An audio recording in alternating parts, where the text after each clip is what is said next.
This is Bill Newman, WHMP. Welcome to NPR, Northampton Poetry Radio, with erstwhile Poet Laureate Rich Michelson. Rich Michelson, we have a very special poet and guest with us today. The pleasure. We do indeed.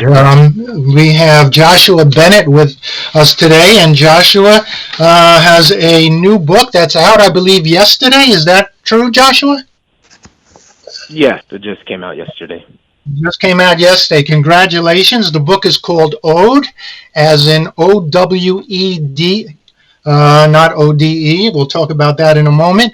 Joshua, it has been a busy year for you. Your first book, The Sobbing School, was a National Poetry Series selection and a finalist for the NAACP Image Award. Congratulations on that.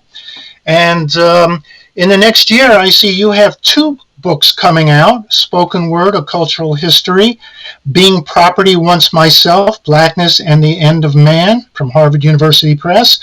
And you have a new baby on the way, a new house, marriage. Have you slept in the last... Oh, wow. They gave you a lot of information in advance. No, I haven't slept all that much, but it's fine. It's a beautiful thing. Yeah. It's a busy new life taking off for you. Ode is an incredible book. I think it speaks to this moment, and it also speaks to our history in so many ways. It's political, but it's also personal. It's tender. Just an amazing balancing act that you have managed here. And I always love to start out with a poem so people can hear your voice and hear what we're speaking about. So can you read Mike Brown is a Type of Christ to get us started? Sure. Hold on.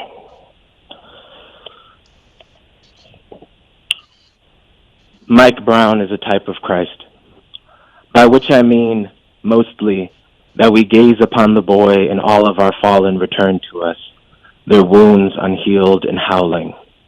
I want to say something about indeterminacy here, decomposition as a kind of writing, how the body never vanishes really, merely sketches the landscape anew underground, foxgloves and marigolds jutting like scimitars from the field's flesh, precious weapons of those thought to be rot already, soil song, long gone past the grave.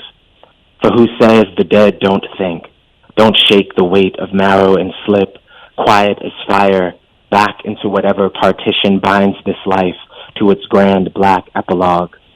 Last night, I imagined every officer's gun gathered and stuffed in a bomb-proof box by the side of the highway, wondered what they might choose to craft with their hands, their eyes, both given for so long to the work of chasing what can't be contained.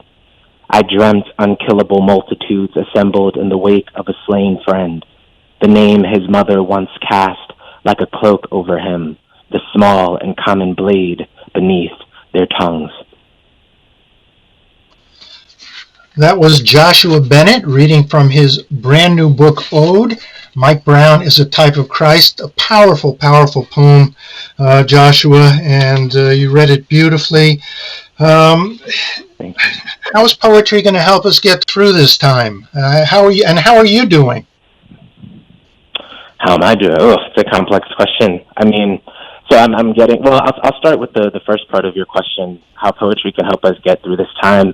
I mean, the incredible poet, essayist, activist June Jordan said that poetry was about taking control of the language of your life, right? So part of what I hope is that poetry can give us an occasion for meditation, an occasion to slow down and be careful with our language, because we're in a moment, I think, where so much of our language in the public sphere is being degraded. And I hope that poetry can give us a chance to think about the beauty that language makes possible in the new world we can imagine together. In terms of what I'm doing or how I'm doing, it's a day-by-day kind of thing. Most days I spend reading and preparing to teach this next term at Dartmouth. I'm watching Avatar: The Last Airbender with my wife, writing books and thinking about the future, you know? So it's a combination of things. Yeah, it's, your words are beautiful. you started out doing spoken word, and now you're writing a history of it, which I think is fascinating. When does that book come out? Yeah, so right now the book is in the final stages. We're hoping it'll be out next year, but I think we're trying to figure out as well, just in terms of it's a book that I think would really benefit from live performance. So I think part of what we're trying to see is how live performance as an art form develops, in our current moment marked by the pandemic. But we're hoping it'll be out next year, and if not, shortly after that. Mm-hmm. Yeah, I've heard you read a couple of times. It's amazing, and we're in such a different world now than we were when I first heard you.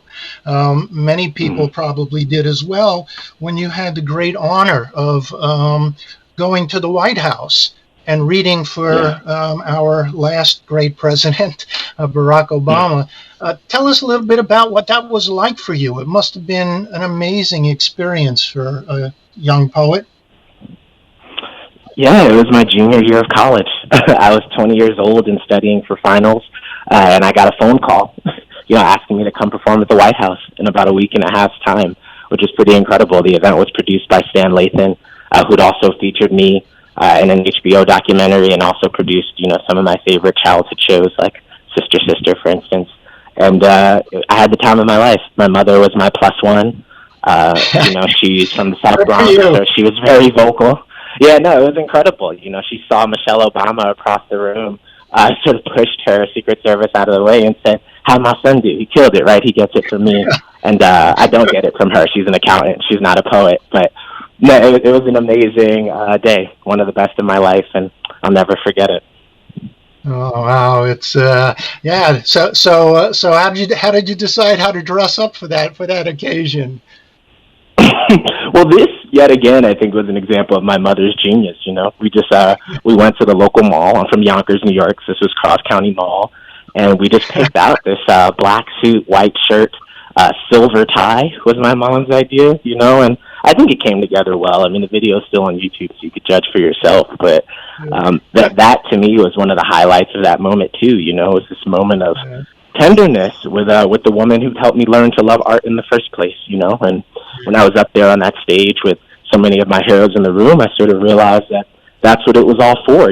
My mother, who grew up in a tenement in the South Bronx playing the viola, was now, in the White House, watching her son recite poetry about our family. And everything I've ever written is for her and for my father and the people who made my life possible. So it was a great moment. Oh, that's great. You're listening to NPR, Northampton Poetry Radio, the Bill Newman Show. I'm Rich Michelson. Our guest today is Joshua Bennett, whose new book, Ode, O-W-E-D, is out as of yesterday. I really recommend everybody get a copy of this. It is an incredible book. It's moving. The language is just beautiful. Do yourself a favor and get a copy of this book. Could I ask a question? I'd really like to know this from you, Joshua. You write about topics that are many times very painful and are obviously present in our contemporary life in ways that are very disturbing. And I'm wondering whether the recent police shootings prominently published in the media across the United States, whether that has in any way changed the view or your perspective on what you have already written. Has this time, you write, it's in a way that is disturbingly prescient, and I'd appreciate your reaction. No, thank you for that question.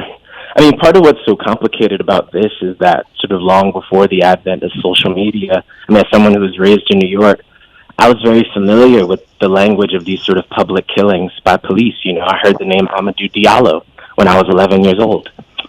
In that HBO documentary I mentioned, I performed a collaborative piece with two of my friends, Hassan and Alicia, that was about Sean Bell, who was shot 50 times the night of his wedding, right? And so I think part of I mean, these most recent tragedies, of course, resonate differently when you see them on video, right?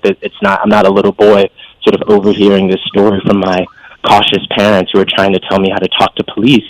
But I do think it's been part of, I mean, it's tragic to even frame it this way, but it's been part of the rhythm of my life for a long time.